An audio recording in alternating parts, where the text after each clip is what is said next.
ಬಾಗಲಕೋಟೆ ನಗರದಲ್ಲಿ ಯಶಸ್ವಿಯಾಗಿ ಜರುಗಿದ ಅಂತಾರಾಷ್ಟ್ರೀಯ ಯೋಗ ದಿನಾಚರಣೆ ಜೂನ್ 21ರ ಬೆಳಗ್ಗೆ 7 ಗಂಟೆ ಸಂದರ್ಭ ಬಾಗಲಕೋಟೆಯ ನವನಗರದ ಜಿಲ್ಲಾ ಕ್ರೀಡಾಂಗಣದಲ್ಲಿ ಅಂತಾರಾಷ್ಟ್ರೀಯ ಯೋಗ ದಿನಾಚರಣೆಗೆ ಸಂಸದ ಪಿಸಿ ಗದ್ದಿಗೌಡ, ರಾಜ್ಯಸಭಾ ಸದಸ್ಯ ನಾರಾಯಣ ಸಾಬ್ ಬಾಂಡ್ಕೆ ಹಾಗೂ ಬಾಗಲಕೋಟೆ ಡಿಸಿ ಸಂಗಪ್ಪ, ಎಸ್ಪಿ ಸಿದ್ಧಾರ್ಥ ಗೋಯಲ್ ಅವರು ಸೇರಿದಂತೆ ಸ್ಥಳೀಯ ಜನಪ್ರತಿನಿಧಿಗಳು, ಜಿಲ್ಲಾ ಮಟ್ಟದ ಅಧಿಕಾರಿಗಳು ಸಸಿಗೆ ನೀರುಣಿಸುವ ಮೂಲಕ ಅಂತಾರಾಷ್ಟ್ರೀಯ ಯೋಗ ದಿನಾಚರಣೆಗೆ ಚಾಲನೆ ನೀಡಿದರು.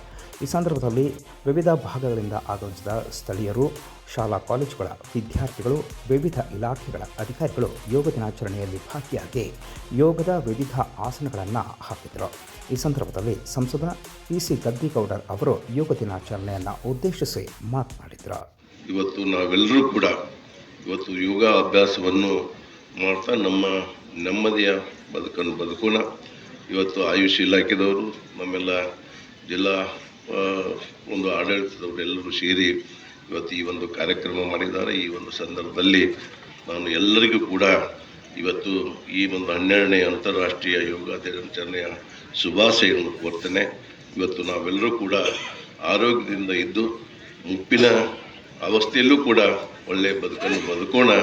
ಅದಕ್ಕೆ ಇದು ಬಹಳಷ್ಟು ಪ್ರಮುಖವಾಗಿರ್ತಕ್ಕಂಥದ್ದು ಅನ್ನೋ ಒಂದು ಮಾತನ್ನು ಹೇಳಿ ಈ ಸಂದರ್ಭದಲ್ಲಿ ಭಾಗವಹಿಸಿ 2 ಮಾತು ಹೇಳಲಿಕ್ಕೆ ಅವಕಾಶ ಮಾಡಿಕೊಟ್ಟಿರ್ತಕ್ಕಂಥ ತಮಗೆಲ್ಲ